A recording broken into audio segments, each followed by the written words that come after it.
Welcome to Glass Houses, a Billy Joel podcast. I'm Michael Grosvenor. And I'm Jack Fernino. Join us as we dig deep into Billy Joel's songs and history and what his music has meant to us.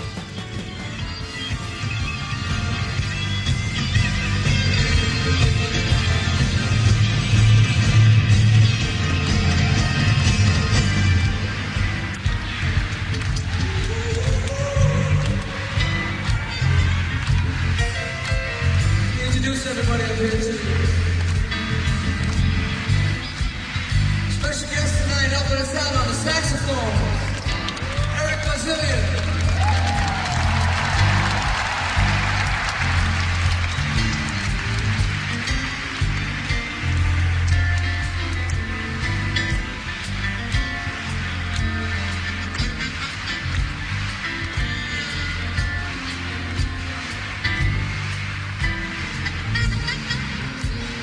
The keyboards, synthesizers, vocals, David Lopes.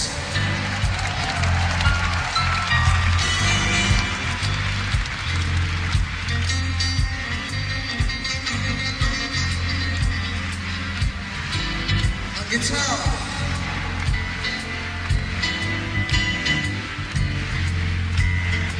Matt Sells. John McCurry.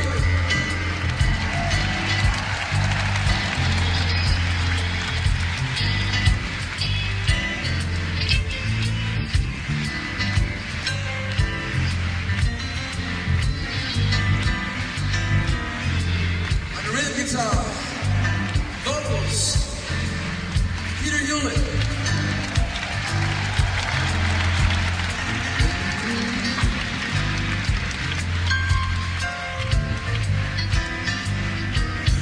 On the bass, both basses, Skylar Deal.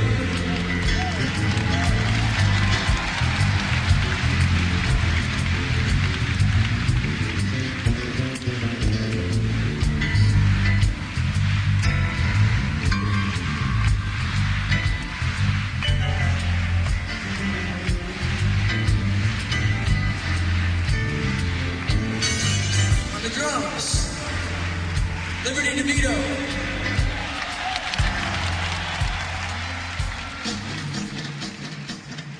With the appearance of the Kirin Dry Gigs from 1988 appearing on YouTube earlier this year, a long-lost footnote in Billy Joel history has finally resurfaced. This one-off gig in Japan finds Billy performing with just one member of his longtime touring band. They're joined by players who performed on other tours in the 80s, musicians who would go on to tour with Billy in support of Stormfront, and a few guests who would only share the stage this one time. That combination of musicians makes Billy's only major concert appearance from this year a unique and intriguing listen. The arrangements stay close to the Bridge Tour and Russia shows, but they streamline in places and stray in others. And the discerning ear may even notice a mistake or two from the temporary ensemble. Join us as we dig deep into Billy's show at the Tokyo Dome in Japan on July 24th, 1988.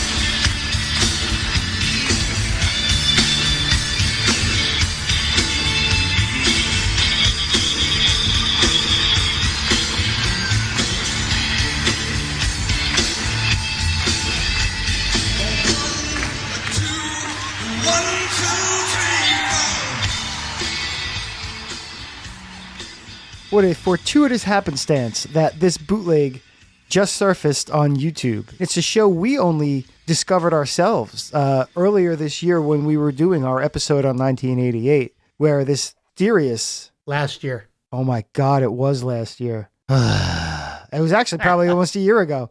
I'm getting so old, man. Anyway, as we were doing our show on 1988, we came across this weird thing on Setlist FM was Kirin Dry Gigs, which is a really weird name, and it was over in Japan, and we couldn't make heads or tails out of it. And then we found out it was a one-off festival. The Hooters were there, Boz Scaggs was there, Art Garfunkel was there, a couple other people. And it was like a big, how would you put it, like a corporate conglomerate sort of thing. Yeah. And it was the Kirin Dry, however it's said. That was the name of the alcohol, the drink, the alcohol company that was sponsoring it. Yeah, so it wasn't a dry gig by any stretch. Right. I'm sure they were. This was the sponsor. Yeah. So it's an unusual show for Billy in general, but what really made this one an outlier is the band that's on it. So this is clearly after Russell was let go from the band, Doug was let go from the band, and on top of that, he didn't take Mark Rivera with him. He just used Eric Bazillion from the Hooters, who happened to be there anyway. Yeah, this is so fascinating. As you mentioned, Doug and Russell were let go at the end of the Bridge Tour in 87, after Australia, I believe. Mark Rivera wasn't involved in the Stormfront album. He did the tour and everything after that, but Mark went on to work on Peter Gabriel's record, things like that, and he was working with some other artists, so he wasn't working with Billy in early 89 until he was ready to go on the road. So Mark wasn't there. And then you also had David Brown, who did most of the Bridge Tour, but due to some financial disagreements, sat out Russia and London, and I believe Australia as well, where they had Kevin Dukes fill in on guitar. So this show here was the only show of 1988, and this was during one of the biggest transitions of the Billy Joel Band ever. So as a result, you had quite a unique one-off lineup, just like the show, where you had some of the old, some of the new, and some temporary members just for this night. And we'll get into all that in a moment. But first, we do have a couple letters and comments we want to go through. We got some nice responses to our episode ranking all of Billy Joel's album covers. It's kind of funny. This episode came out in January, and we recorded this in August and just sat on it for a while because it wasn't necessarily timely. It was amusing going back and listening to that episode as we were putting the finishing touches on it in January, us talking about crazy heat wave that week and us being really warm, things like that. Yeah. I forgot how hot of a summer it was, but it was funny listening to that, after we had held this episode. Now I'm up on the third floor of my house in a sweatshirt. I'm sweating just thinking about being up here recording that episode. But at any rate, Rob Niebel, Tales from the Corners podcast, says, "Hi guys, you recorded another great show. I'll give you my top 4 LP cover choices. When growing up, my sister was the one who bought the albums in the family. I remember when she brought home The Stranger. That iconic cover drew me in from the moment I saw the LP. I assumed that Billy was Italian since he seemed to be dining on that type of cuisine on the back cover, and oh yeah, he wrote a song about an Italian restaurant. Also, he is posing with a few Italian guys in the photos. The whole boxing thing puzzled me. I was like, why would a guy who plays piano mess up his hands with boxing? Far later on, I never understood why he got on motorcycles, especially after seeing that his hand was bandaged from a bike accident at the Live from Long Island concert. To me, The Stranger is my Sgt. Pepper's, and years later, when I started to see him live, that band was my Beatles. After The Stranger, I ranked Glass Houses as the next best cover. Again, that cover drew me in, and I constantly played that LP, totally loving All for Lena. 52nd Street comes in third for me, but yes, guys, why was Billy posing with a trumpet? Confusing to someone who saw the LP for the first time like me. I stumbled on Songs in the Attic a few years later since my sister never bought that one. My neighbor Lee liked to buy live albums, including ones by Kiss. Songs in the Attic was in his collection. I have always loved the concept and, of course, the artwork.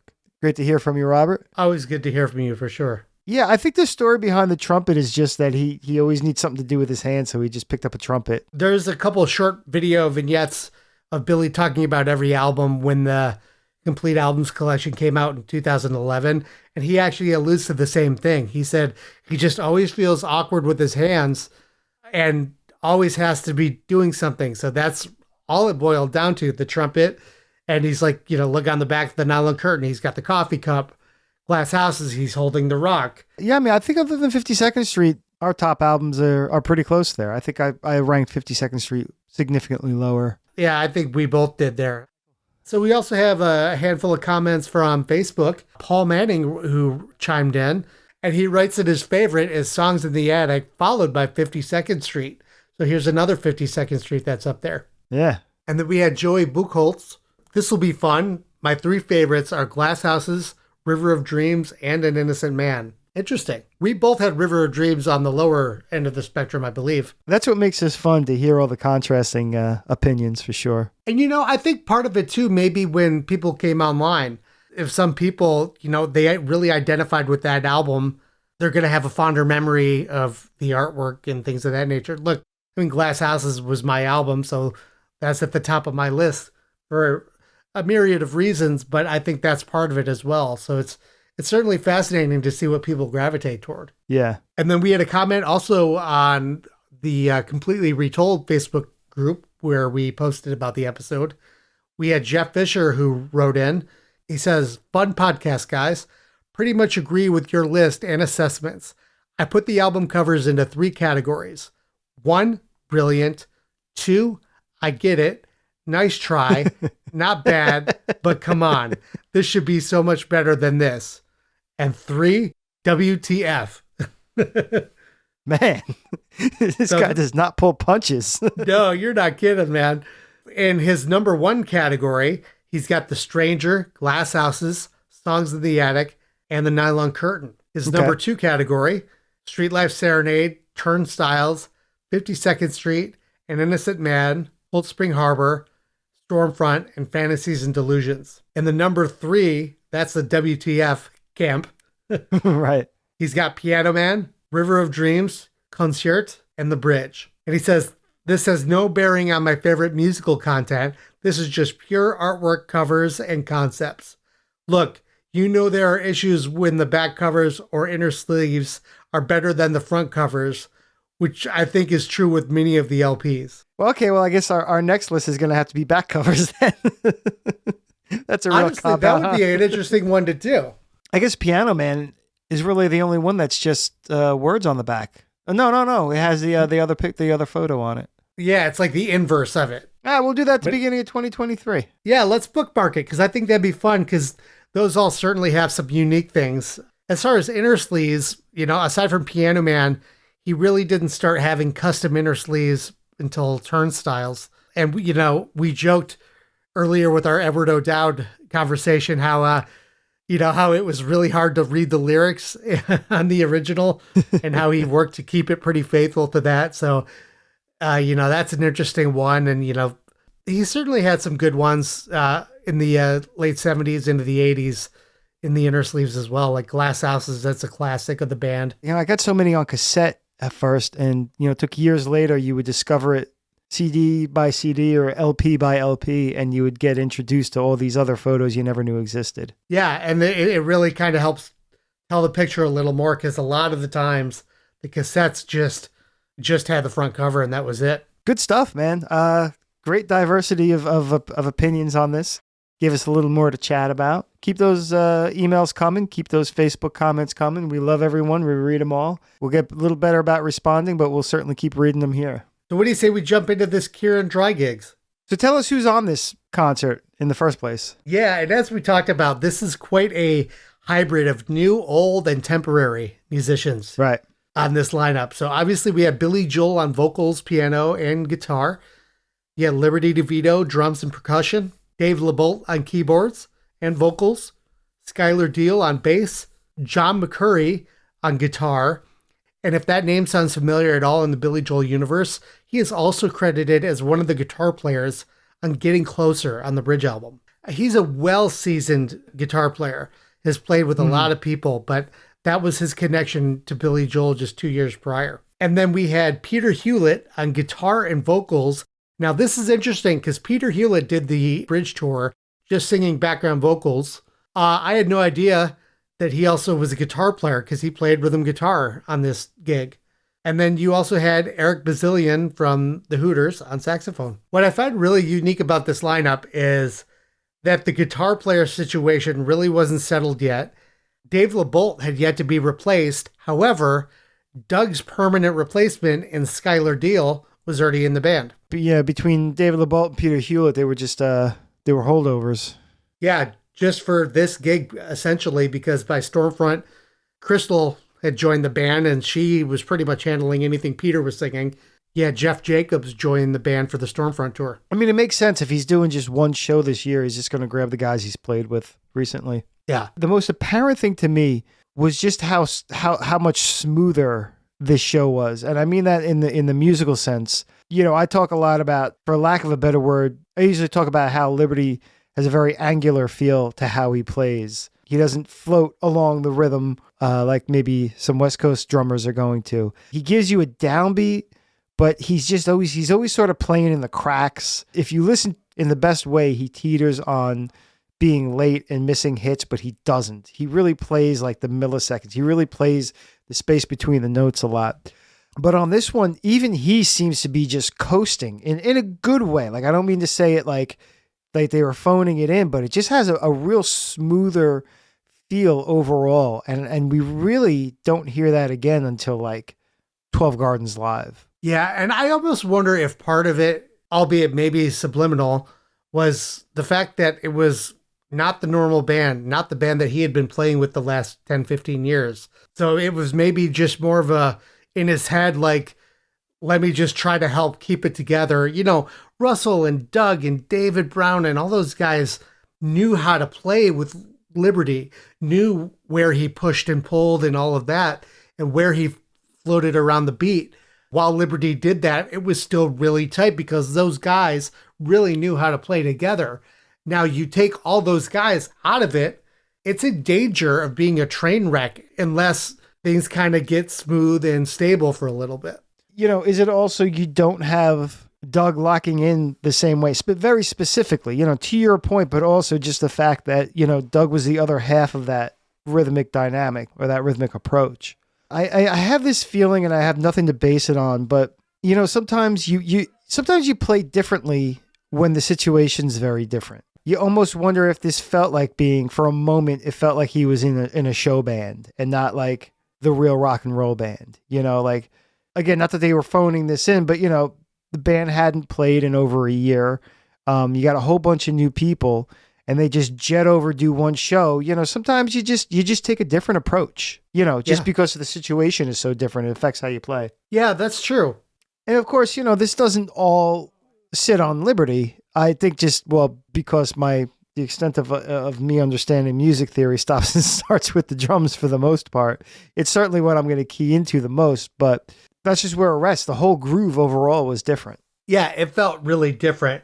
And what's really interesting is, I think, because of the dynamic of who played with him, you know, you had Skylar Deal, who was some of the fresh blood and the fresh energy that would come with Stormfront.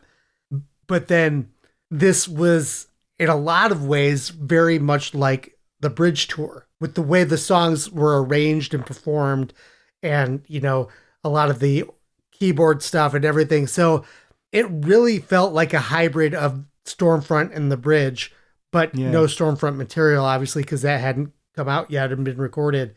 But it was really fascinating.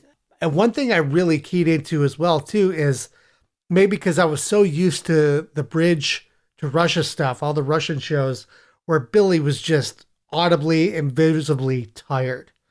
And, you know, the band was starting to fray and all those dynamics, all those things were happening.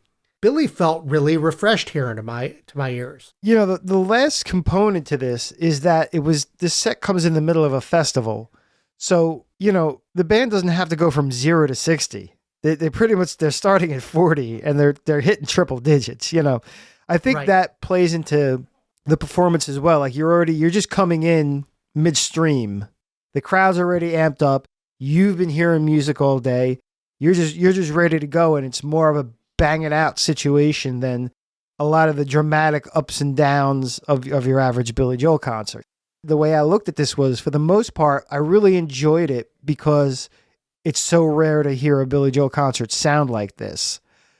Toward the end, I feel like there's a lot lost in just because you weren't there. Like you could, you know, it really becomes an artifact towards the end. But, you know, it makes you appreciate when they resequence a live album, when they punch it up a little or whatever else they do with it. Because, you know, towards the end, it's like, wow, it sounded great. And the crowd is super into it. And I'm sure I would be too. But the last leg of actual Billy songs, because he does a couple covers at the end, just hearing it on a semi-decent bootleg is cool, but I don't need to go back to them. I'd probably listen to the beginning and the end of this again, personally.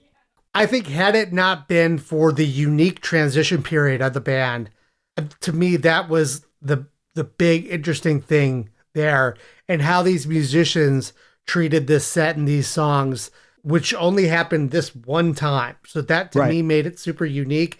And that's mostly what I was trying to key into throughout the show, because that to me was the most interesting component of this show. That was shorter than a typical Billy Joel show as well, because it was a festival. Yeah, only 15 songs actually, as opposed to we're used to 22, 23, somewhere around there. And so those 15 songs are Matter of Trust, Pressure, Miami 2017, Honesty, The Stranger, An Innocent Man, Big Man on Mulberry Street, Only the Good Die Young, It's Still Rock and Roll to Me, You May Be Right, Big Shot, My Life, Keeping the Faith, and then our two covers, Back in the USSR, and I Saw Her Standing There. No Piano Man. No. What a relief that must have been.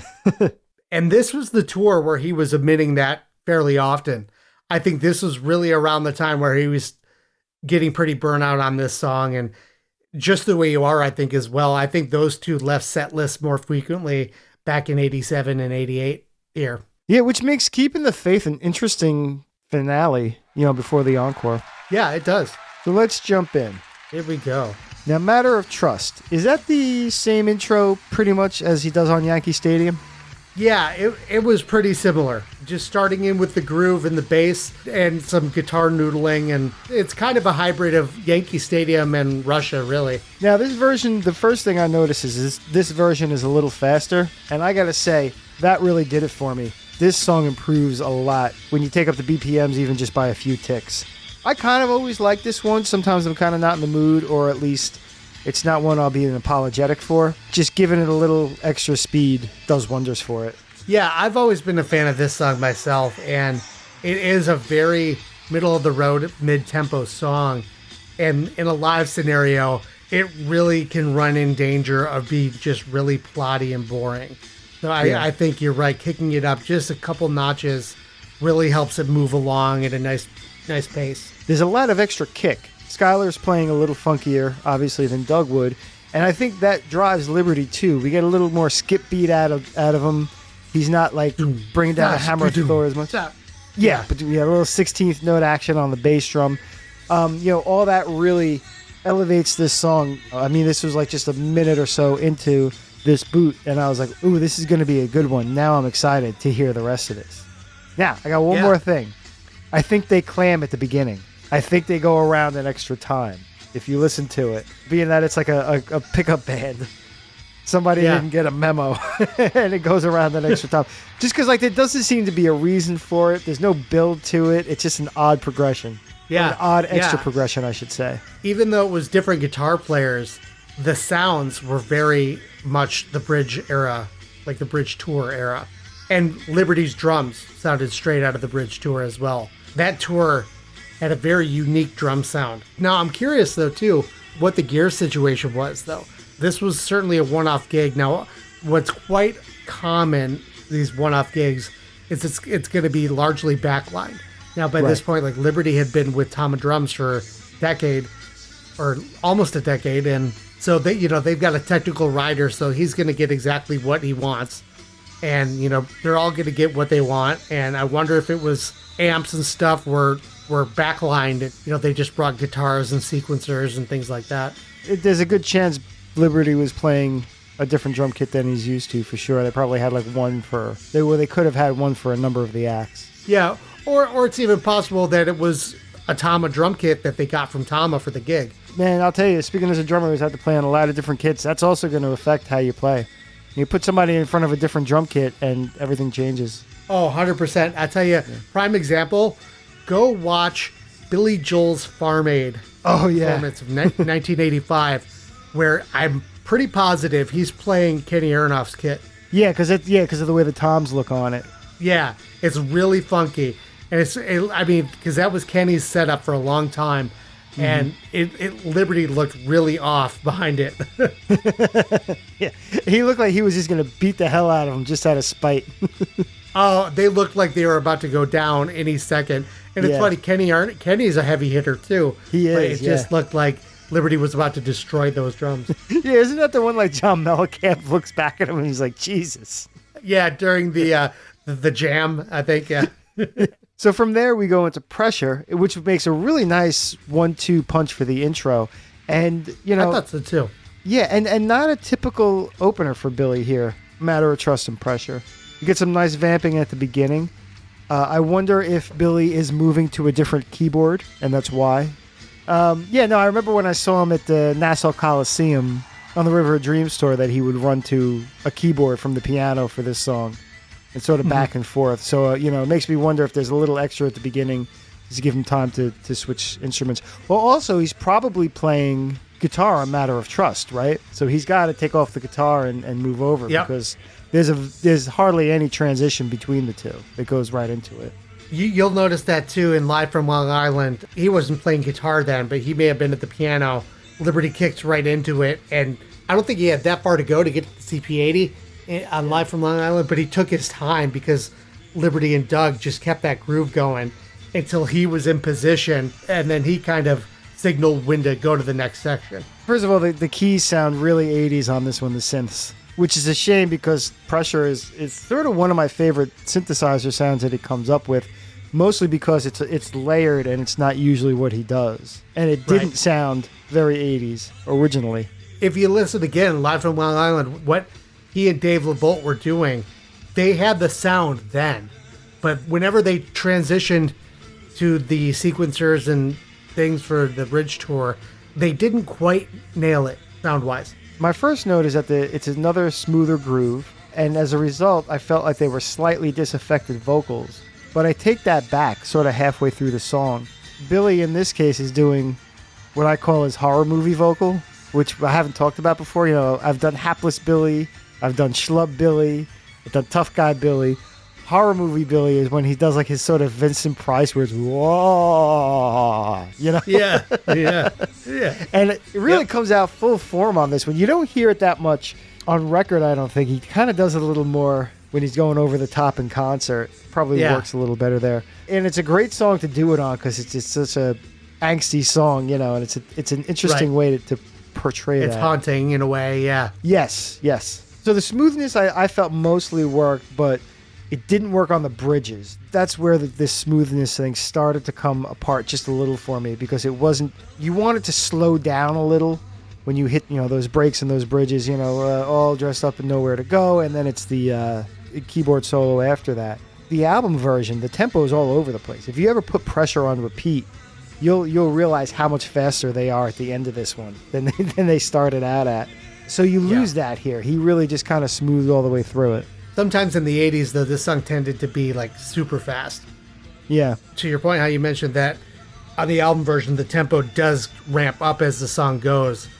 But when Liberty would start it where they would end it, sometimes it would just get away from them a little bit. Especially with those nice fast fills that Liberty does. Sometimes it just feels a little too frantic towards the end if they're starting the song too hot. Yeah, so it's a good tempo. It just, I would have loved if they pulled back just a little on those bridges, but maybe that's a lot to ask for a pickup band. I feel like I'm saying that disparagingly, but I'm not. It's just what it is. You don't have that telepathy going on yet. I think they all knew this was a one-time gig. I'm pretty sure they all knew the situation. Everyone's goal was just to get through the gig and do well. Right. And so that was the focus. And, like you said, you're not going to get the telepathy, the closeness that the previous band and the later band would go on to have. So the other thing we start seeing on this song, however, so, having said that crops up a lot, is Billy playing a lot with the melodies. Obviously by now we're used to a couple things he does pretty regularly in concert where, he diverges from the melodies on the original albums. But we see a lot. I feel like we see a lot of it here. I feel like he's really playing with it and having some fun with different people at the helm. Overall, Pressure's a song he does that with a lot. Coming out of that, we're going into Miami 2017. And the intro is similar, not exact, but similar to what they were doing in the early 80s. Thinking to the songs in the attic, Siren and keyboard stuff they had going on. It wasn't very similar, However, this feels like the last time that was used. Because by Stormfront, he was just going right into it. Yeah, it's 80s up a little too with the synth at the beginning and also the guitar the way the guitar slides in. Like that's a kind of a hair metal move. It works, but I see you. Yeah. It's another kind of clam. I think he hesitates a little. Right after I saw the Empire State Lay Low, like, you know, his piano playing is for a moment not as smooth as it should be. I noticed that as well, yeah. What a couple of jerks we are. Like we're gonna nitpick down to like, oh, there's like 2 seconds in which you're not playing flawlessly, and we're gonna point it out. But I also, at the very same time, will say this.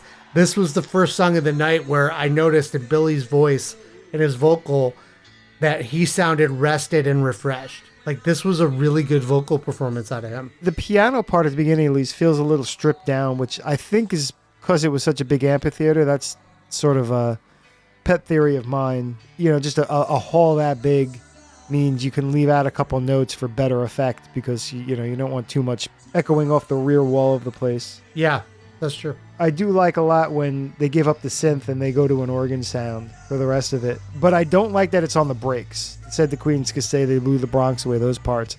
I really wish it had like dropped out there and like went heavy guitar for contrast. But again, you know, it's what you're going to get in a situation like this.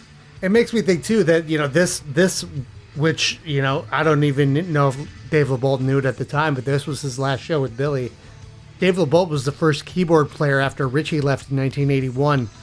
And, you know, he spent 6 to 7 years with Billy and really freed Billy up a lot and really was the architect behind digital effects and samplers and all the different keyboard sounds. And, you know, he was an unsung and often in the shadows part of the band, but he really added a lot to this Billy Joel band in the 80s. And it's wild to see this last performance before he would depart the band. So next we have Honesty. You know, originally I thought he was going from song to song so quickly because there was a language barrier. Like, what are you going to say? But yeah, he does address the audience here. He throws in a little Japanese here and there. I think just basically thank you. But he does, you know, speak in English here. And when he says 52nd Street, well, he gets a huge response.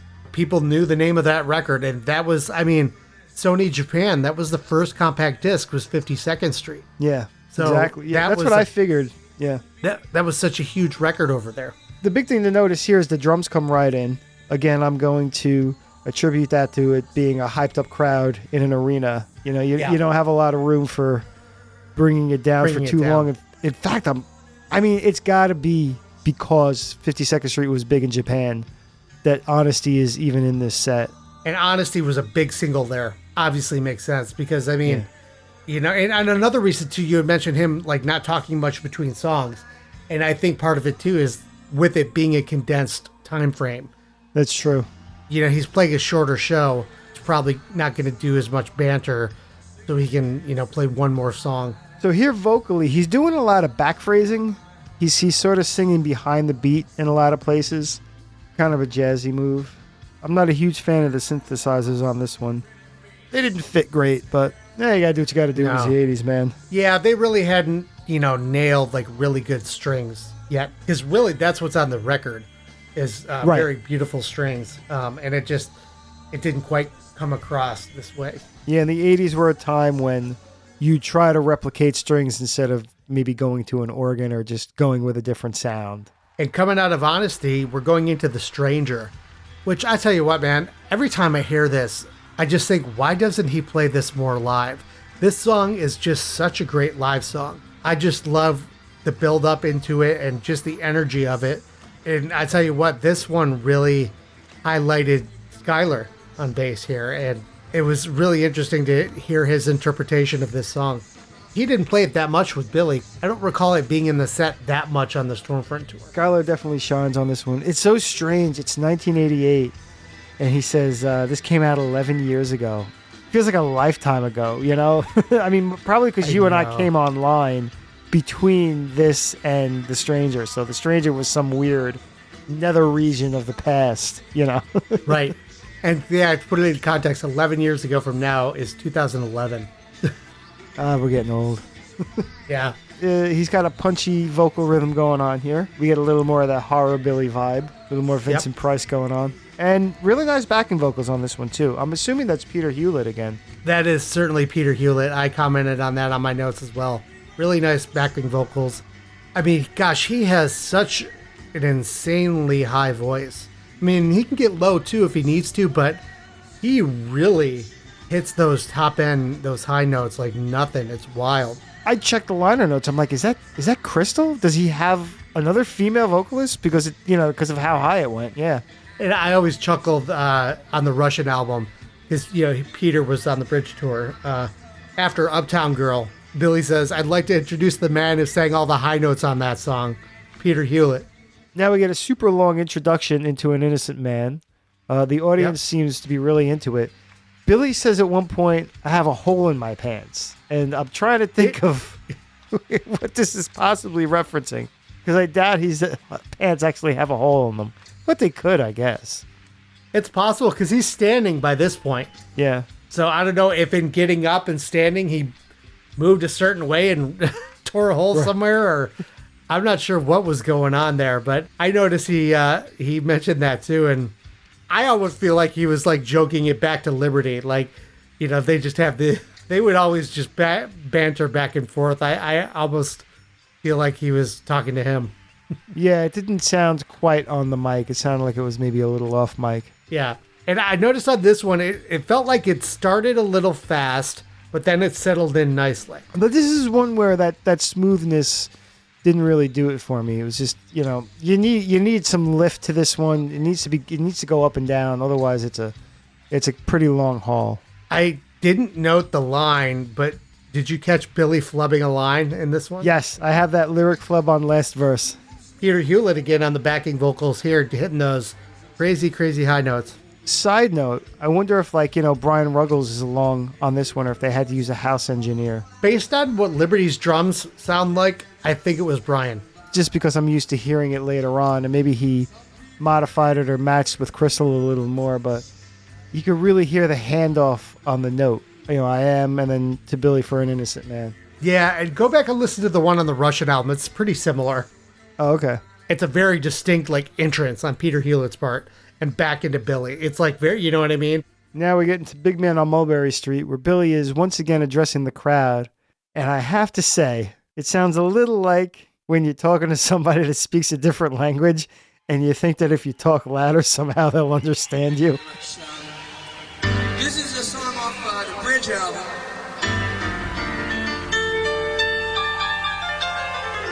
We're going to have a special guest play with us on this song. This is called Big Man on Mulberry Streets. I say it as a joke because he's on stage, he's probably amped up, but it sounded like he was being like, "This is a song." Yeah, it was a little strange for sure. We've seen him adopt accents. Like there was, I think it was like one of the master classes in Germany. He's got this weird accent to him, and because he just tends to do that accidentally, I think, he'll start picking up the accent wherever he is to a certain degree. Or it will at least modify his. Like, when he did it in Germany, he didn't sound German, but there was definitely something different about the way he was talking. Right. So this is super smooth again. I think it worked a little better this time. And again, this was a holdover of the Bridge tour that really didn't make its way back very often after that. And with those horn stabs from Dave LeBolt on the keyboard, that is very 80s sounding. And, it just sounded just like the Bridge tour to me. When you have to do synths instead of horns, that's peak 80s right there. And again, this is the song, much like he did a lot of times on the Bridge tour. This is where he does the band introductions. Again, being so used to the solid lineups that he's had over the years, to hear him introduce the band and it being so different, but it almost felt like one from the Bridge tour. I don't know, it was just very strange to me to hear the band introduction and to be reminded that it's a very different lineup. Right, yeah, such a combination of players. You had Liberty, the longtime guy, Peter and David LeBolt, who were, fairly new, but not to be there long, and then Skylar Deal, who was like the future, so to speak. Dave LeBolt joined in 82, so he was 5 to 6 years in. Hewlett joined in 83, 84, so he did the bridge in An Innocent Man. And then, like you said, Skylar was the one new guy for this show that would go on to do Stormfront. So then we get Only the Good Die Young. At first I thought this was early in the set, but then I realized we're about halfway through. This kicks off, the usual Billy party block for sure. I couldn't quite put my finger on it, but it just felt like a little something missing. This was the first one where you feel like you're looking in the window at a party. Yeah. There's nothing special about it, but in the moment it must have been great. The band just grooving, everybody's up and dancing. Maybe part of it too is on the bridge tour in general, the acoustic guitars seemed pretty low in the mix on this song. It was like the bass and the drums driving it instead of the jangy of the acoustic guitar. And I don't know, I missed that. I really like the acoustic guitars on this song. It's not a song that you need to see on a live album, really, because it is a really in-the-moment thing. When I listened to this, I really thought right back to Live from Long Island, and the camaraderie that was on stage was, to me, palpable during this song, and then you really miss it when it's just not there this time around. Having the visual component to that version made a big difference. Yeah, there's a couple times, I think they come a little later, where the crowd clearly is cheering for something visual happening on stage that we have no idea what it is. And again, as typical, I'm sure Billy plays the intro, grabs a wireless mic, and then starts running around. I'm sure he's engaging with the crowd, doing funny stuff, climbing around, jumping around, and yeah, you could definitely hear the audience responding to whatever it is he's doing. And this is the first song, too, that really featured Eric on saxophone prominently. Yeah, that's a good point. All the saxophone songs kind of come up now.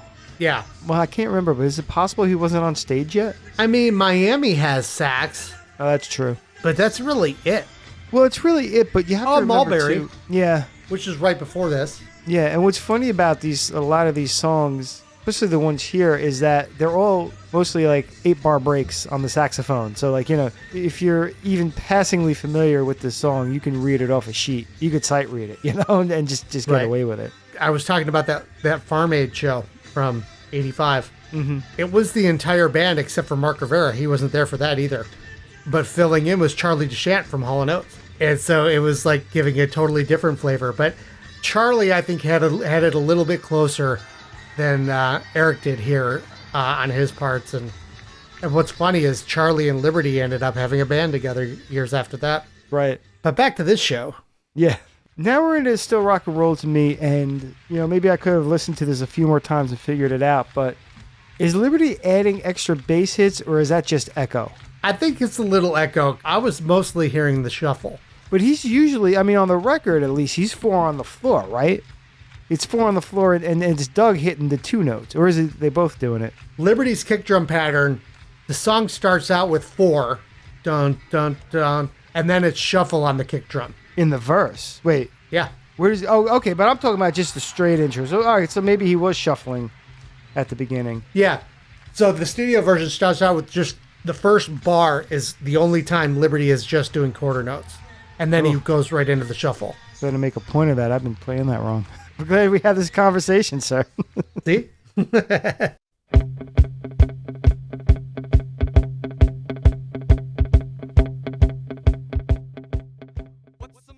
This one gets a little weird. There's some weird atonal piano stuff happening in the beginning. You wonder if he's just like dramatically slapping around on the piano, or if that was some sort of avant-garde thing he just decided to go with at the moment.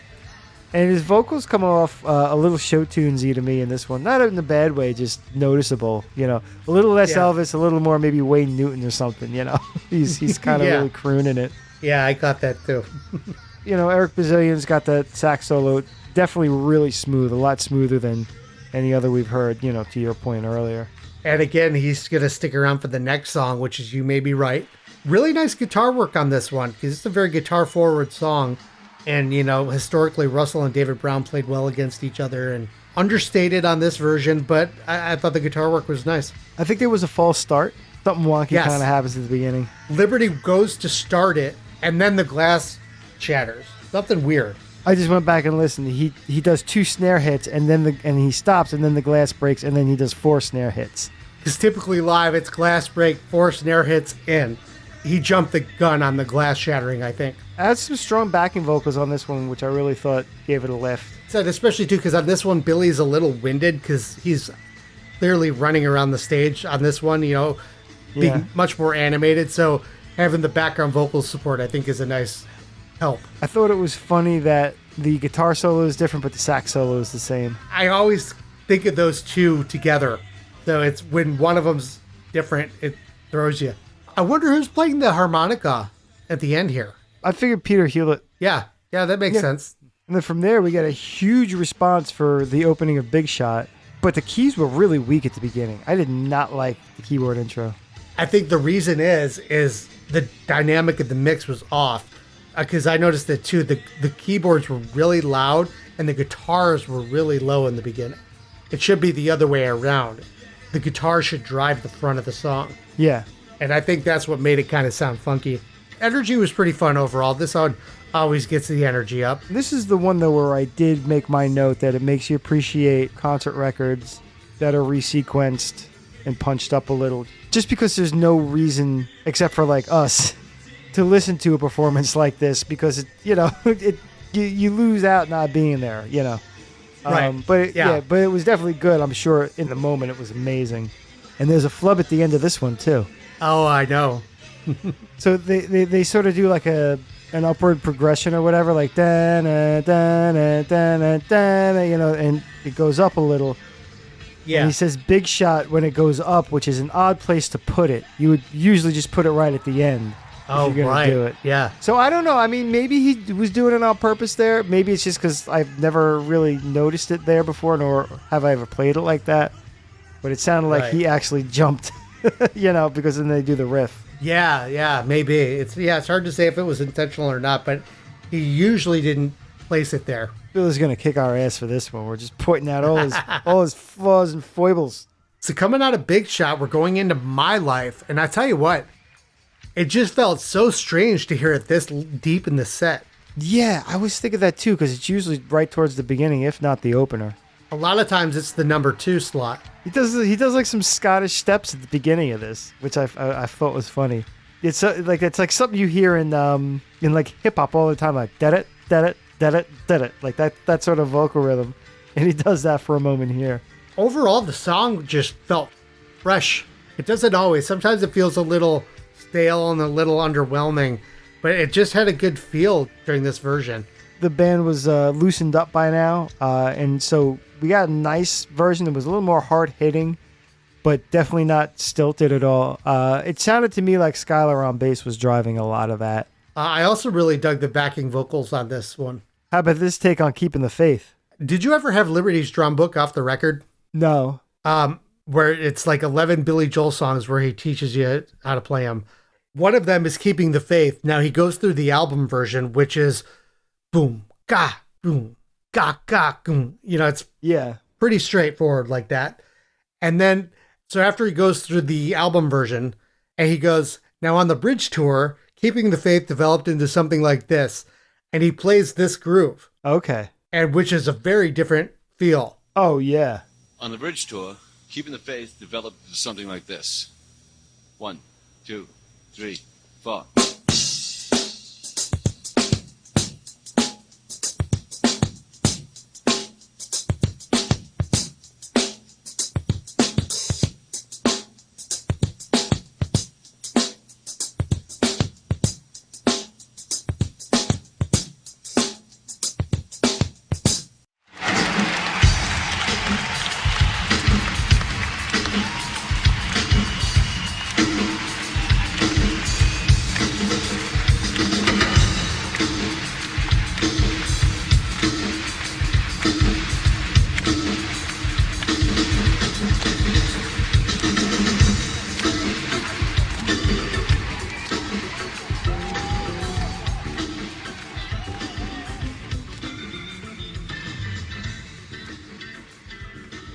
I had a feeling that they were actually trying to avoid Russell's riff, unless they did it like this on the bridge as well.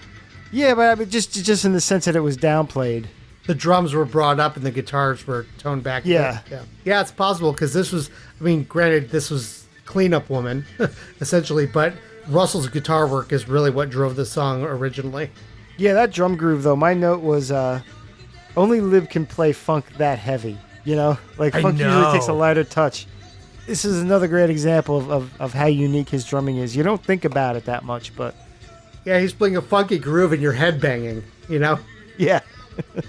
We get some weird, like, vocal flights of fancy on the Still Look Tough Anyway. Found you could dance and still look tough anyway. So he starts off all fey about it. And then he kind of slips into a Bob Dylan impression for just a moment. If memory serves with how they would play it live, I believe it's Billy who's on the keyboard and LeBolt is playing the organ, like as far as sounds go. There's actually some nice interplay between the two of them on this song too, which I don't remember always hearing live. So that ends the main set here. Again, no Piano Man, no scenes from an Italian restaurant, no Captain Jack. So like none of the cornerstones are here. I mean, Captain Jack doesn't always get played, but at least Piano Man are scenes. And We Didn't Start the Fire and River of Dreams hadn't been written yet. Exactly. So then we get a pair of Beatles covers. Now, what I have to say is this. Anytime I've done a set of Billy Joel, we used to do it like in bars, which was like not the best venue for it, because you can't do like 3 hours of Billy Joel on the floor of a pub. You know, I mean, we did, but, you know, it's tough after a while. So we used to add in a couple Beatles covers, and man, it's like running with the weights off. Like, you know, because like Billy's, it's a lot of heavy lifting that goes on. It's very tightly orchestrated. The piano player is, you know, really doing a lot of work. Everybody's got to be real tight. And then you just get to these old rock and roll songs, and you just take off. And you really feel that here too. Anytime he starts doing Beatles songs, it's just so relaxed. And yeah, Billy loves playing covers and loves the Beatles. So anytime this happens, you could just feel like he's just having a blast. Like he's outside of the show now. He's already at the bar where he's like behind the Hammond organ again, you know, just... Exactly. This is the only time that this song was performed where it was his current single. It's right, from the Russia tour. This was the one single from the album. This is the only time it got played, really. So he's actually playing a current Billy Joel single when he's covering this song. He brings out, Boz Scaggs comes out for this one. You know, the funny thing, too, listening to Back in the USSR here, I'm so used to the Russian version, and it's very close, because, I mean, they're only a year apart. I, like, expected to hear Billy yell, "Take it away, Russ," before the guitar solo. Because, like, I'm ingrained to that version, and I'm like, oh, Russell's not there anymore. And then we close out with one more Beatles cover. I saw her standing there. Another fun romp. Yeah, and it sounds like they pretty much bring everybody up. We'll bring out some friends of ours. We got Boz Scaggs again.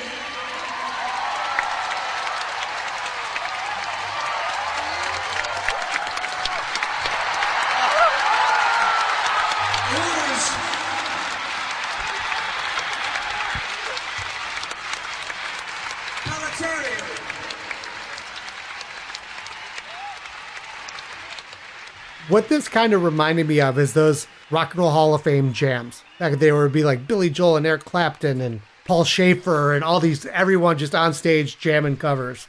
I like that analogy. And I love that he's ending his set with a cover.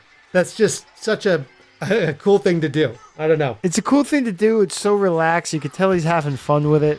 Probably so much easier for the rest of the band, too. They get to relax a little as well.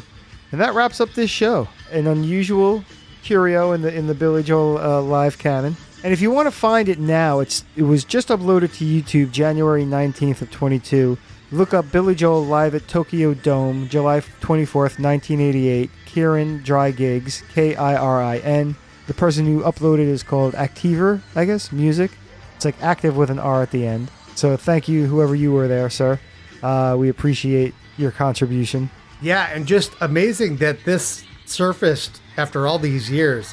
And in looking at this YouTube channel, it's another Billy Joel channel, essentially. There's a couple like fairly recent Billy Joel bootleg YouTube channels that have been up recently that I think are going to provide a nice source for other episodes like this. Check it out. Give this a listen. Get back to us. Let us know your thoughts. What are your highlights from this one? What do you think didn't work?